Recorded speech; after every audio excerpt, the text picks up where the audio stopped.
All right, so today we're diving into something that's, well, it's more than just a financial story.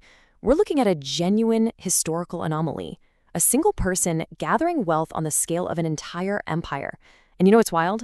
It all happened so quietly, almost completely off the radar. $600 billion. Just take a second and let that number sink in. That's not a company's total value or a country's budget. The analysis we're looking at suggests this is the estimated net worth of one single person. We've literally never seen anything like this.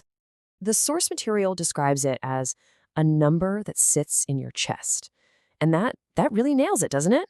It's a figure so huge it almost feels physical. Like you can feel its weight before you can even begin to comprehend what it actually means. To try and get our heads around this, that one person's net worth is bigger than the entire annual economic output, the GDP, of many countries.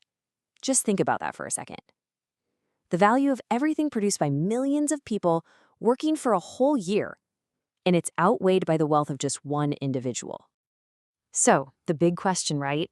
How? Where on earth did this astronomical sum come from? Well, the answer's probably not what you're thinking. Yeah, this massive surge in wealth wasn't because of a sudden spike in Tesla sales or some hot new product. The data shows it came from something much more abstract, but incredibly powerful. It came from belief. So how does belief turn into billions of dollars? Well, it starts with a vision, right? Reusable rockets, a global satellite internet. That vision gets private investors excited, and they buy in because they believe in that future. And then, through these private deals, all based on that belief, a massive financial valuation gets created. An idea becomes a number, like $600 billion. So the real engine driving this historic number isn't the public company that everybody knows, Tesla. Nope.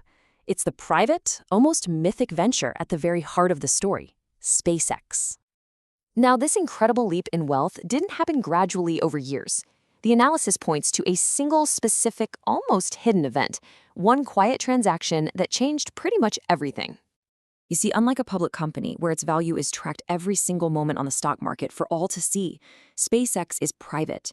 Its value is set in closed-door deals between company insiders and a very, very small group of investors. And here's exactly how it works. A private sale of shares happens.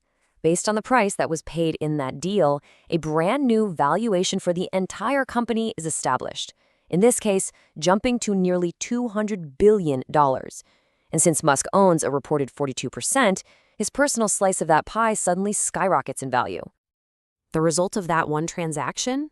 An estimated $168 billion was just added to his net worth.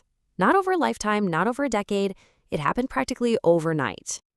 The source puts it perfectly.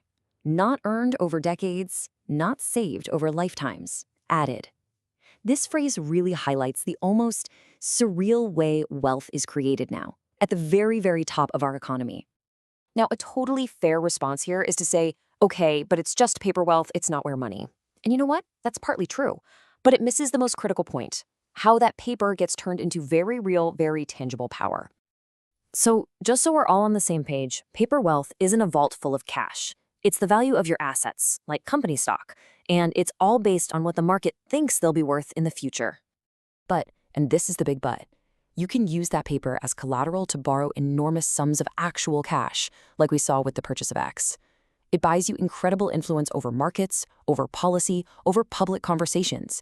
And most importantly, it represents direct control over critical global infrastructure, like the Starlink satellite network. That isn't paper power. That is real power. And this leads us right to the central conflict of this whole story. The accumulation of power on the level of a nation-state, but without any of the traditional checks and balances that are supposed to come with it. It really just begs the question, right? Who checks this power? When a private company becomes this essential to the way the world works, who makes sure it's acting in the public's best interest? I mean, just look at the comparison here. Public power, in theory anyway, is accountable to citizens, to laws, to constitutions. But private power is accountable to shareholders and, in this case, effectively to a single owner. The entire structure of accountability is just flipped on its head.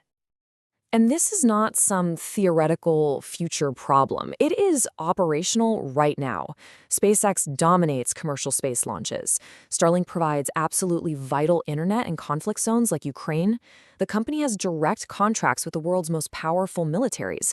It's already an indispensable part of our global infrastructure. So, what's the ultimate takeaway here?